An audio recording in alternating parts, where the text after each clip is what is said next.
So what is racism anyway? We have to start with some definitions. If you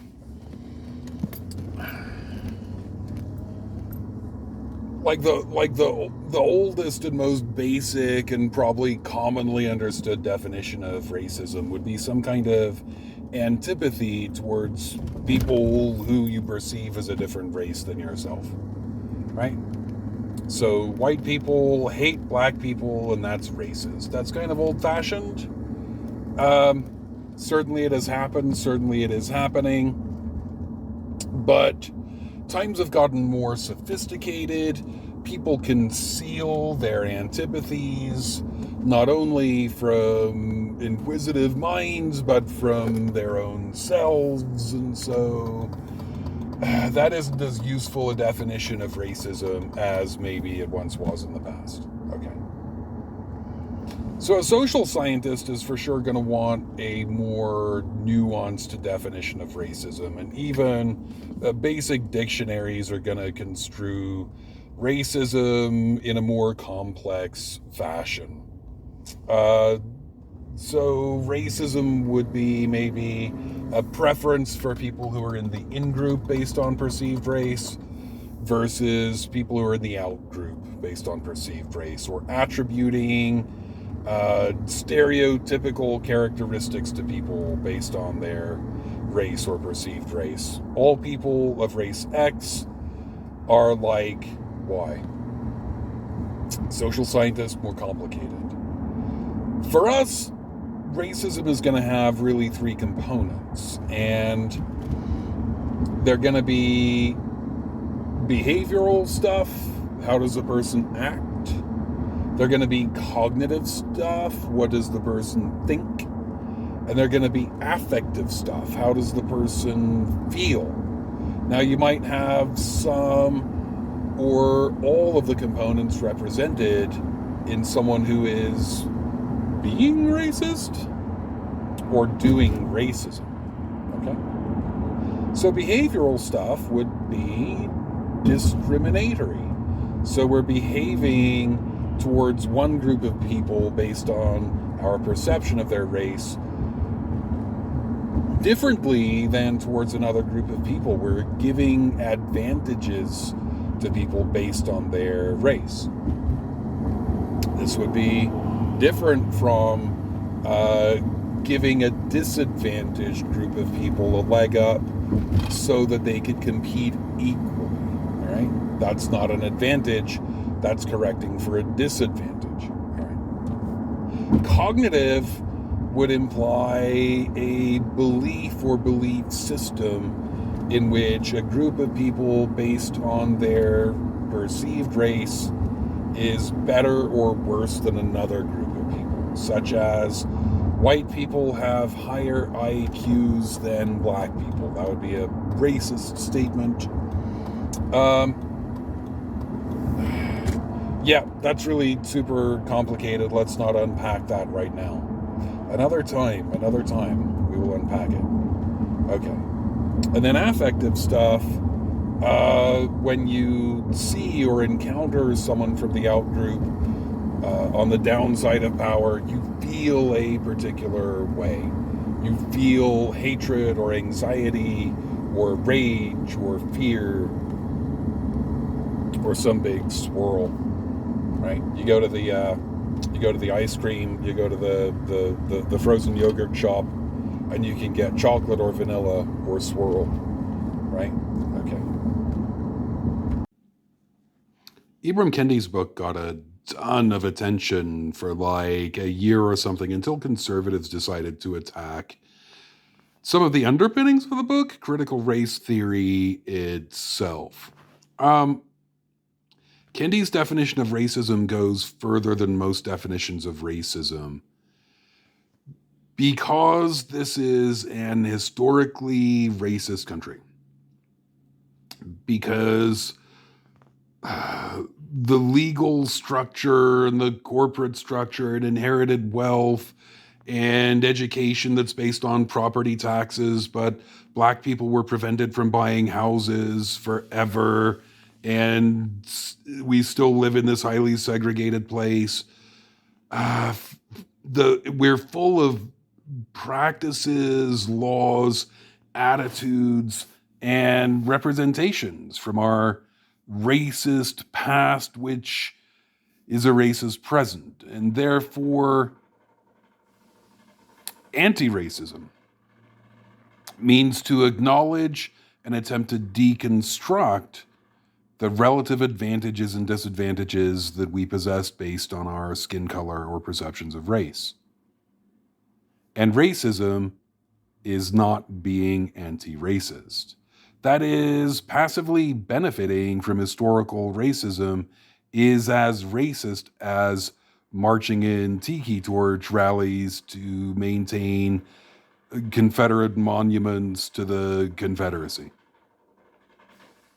That's a hard one for some folks to wrap their heads all the way around. I'm not sure it's a thing that we necessarily need for this discussion, but we might, so let's be aware of it.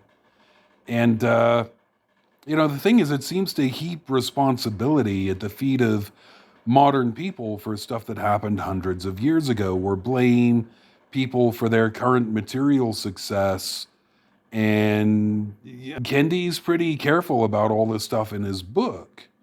And it's more sort of the fashy, sort of bad faith interpretations of that book, that sort of your mom wouldn't let you get away with kind of arguments. I know you are, but what am I?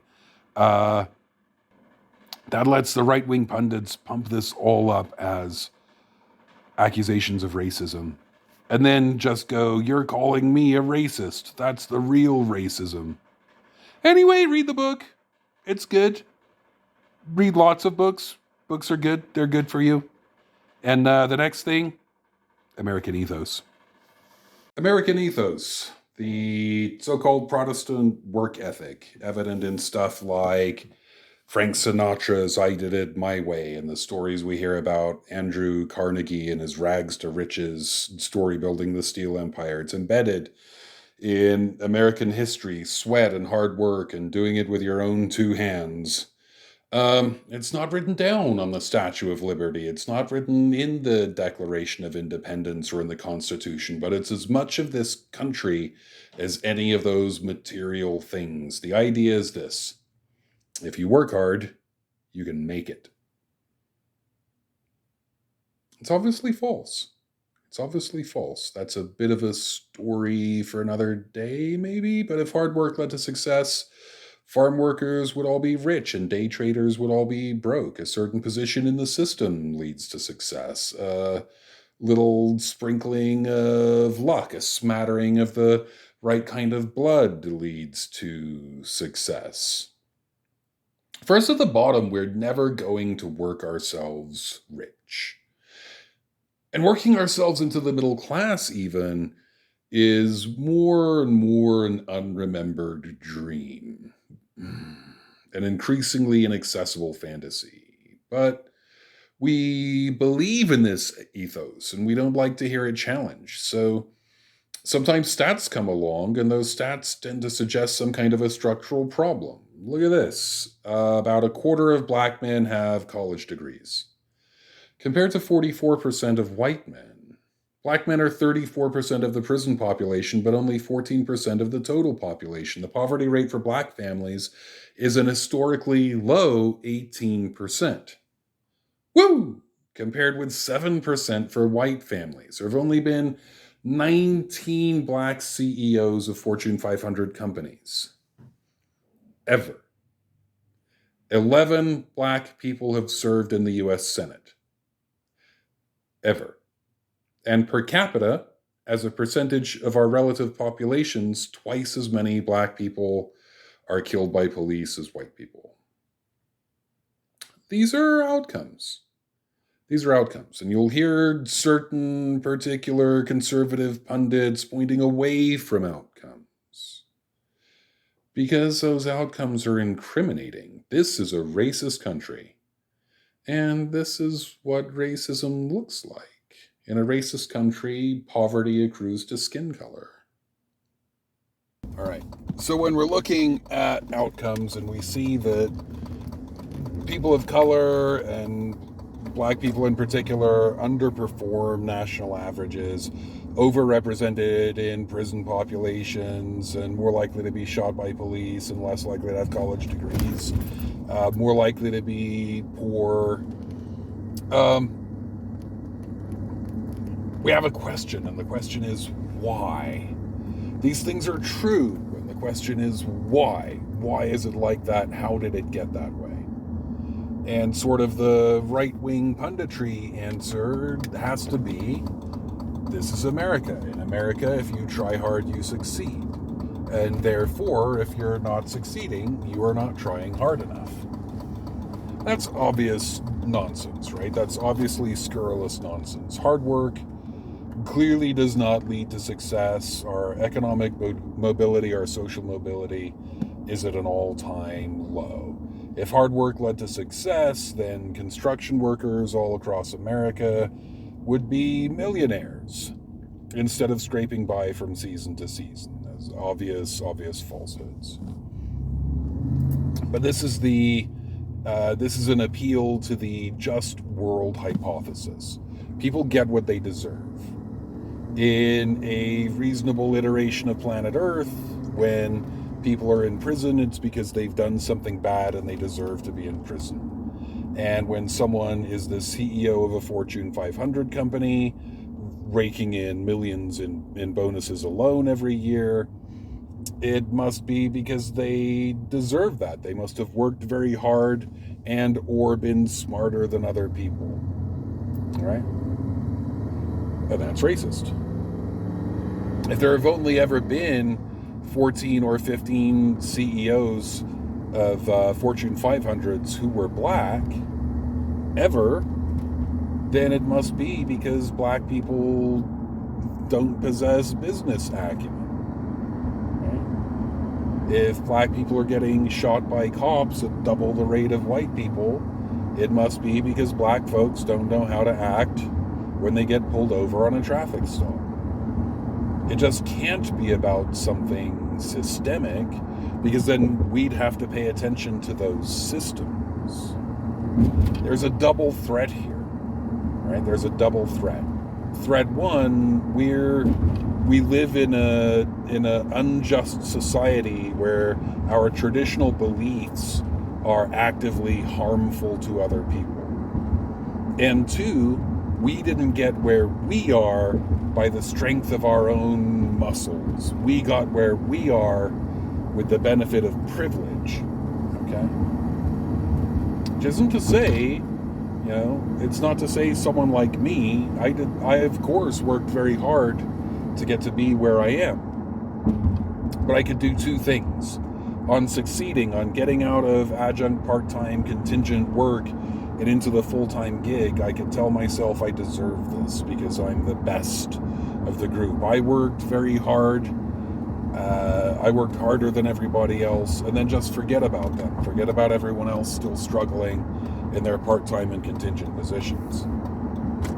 Alternatively, I could get to where I am and go, everyone probably pretty much deserved this job as much as I did.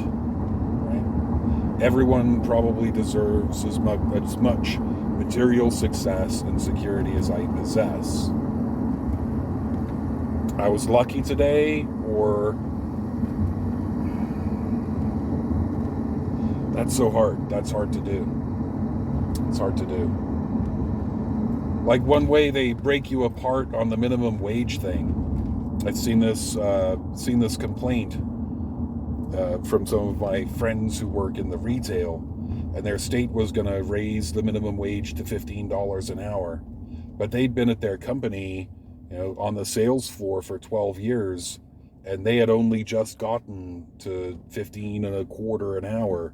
And if everyone was going to get 15 an hour, it'd make it seem like those years were wasted. They'll get you that way, man. They'll get you. If you take one thing away from today's talk, what I really want you to get is this is so threatening to white people. It's threatening to our identities to contemplate this stuff.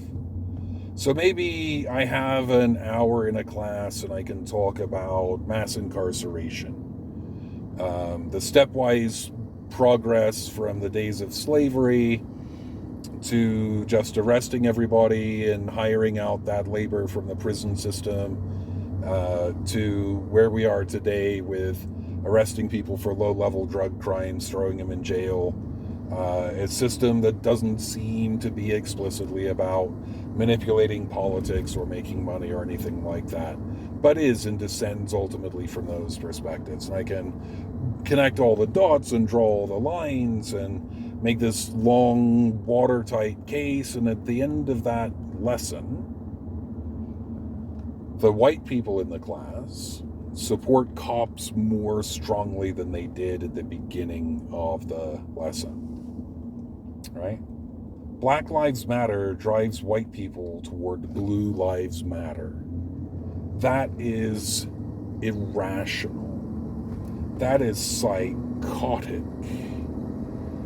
But the psychotic people are exactly the ones you want in your party when you're a fascist.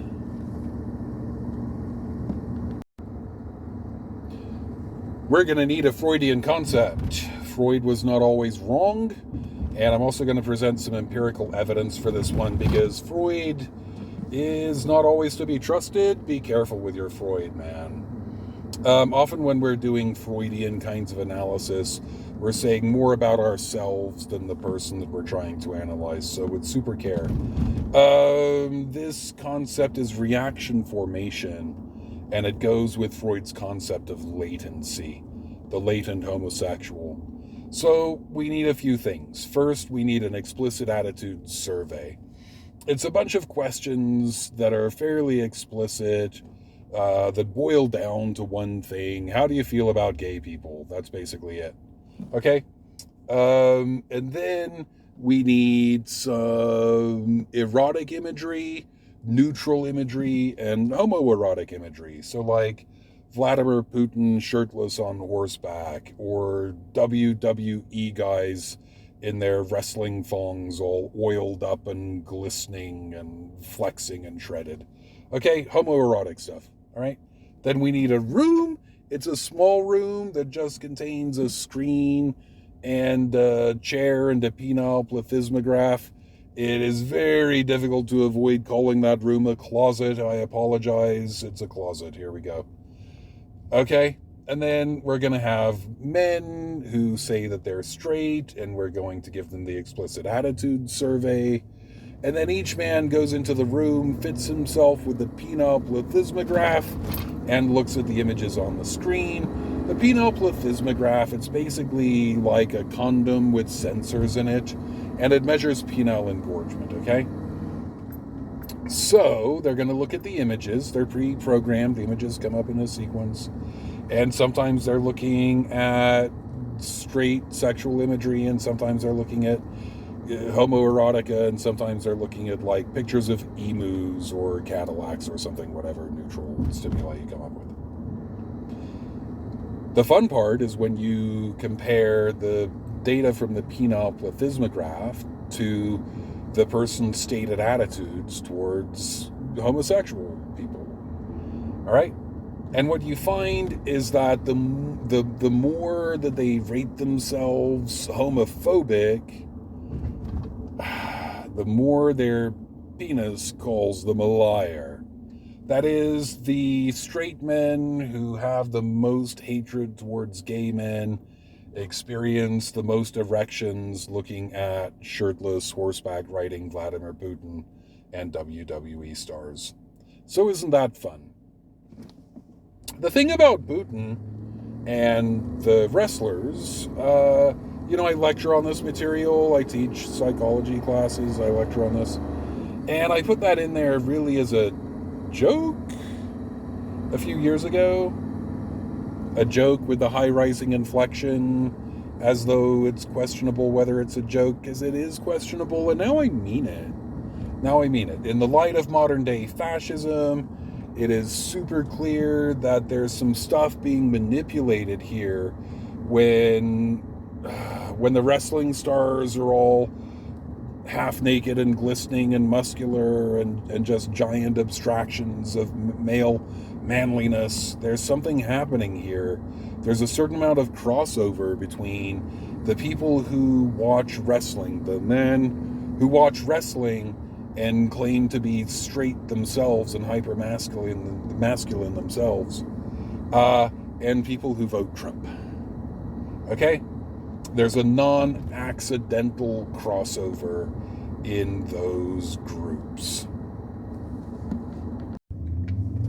All right, so the real answer to the why question is systemic or structural racism. That is, we live in a country where people were enslaved based on their nationality or skin color, and then later exclusively on their skin color.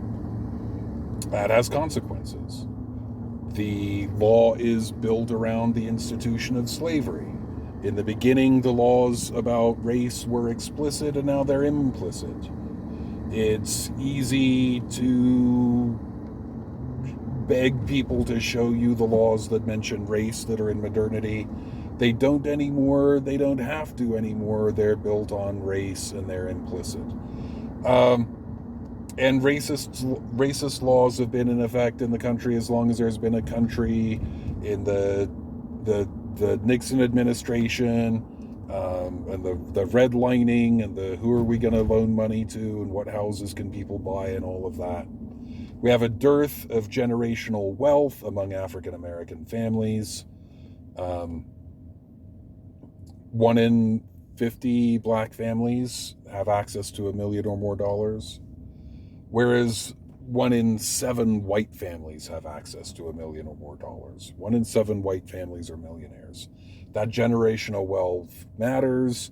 Discriminatory law matters. Property taxes fund schools, and that matters. We just fundamentally live in a racist country, and when we get racist outcomes, that can't be a surprise. We have to work to dismantle the racist systems that get us to where we are today. That all was very threatening to conservatives. It's also true that the kinds of people who would vote fasci would tend to have more traditional gender norms than people who would not vote fasci.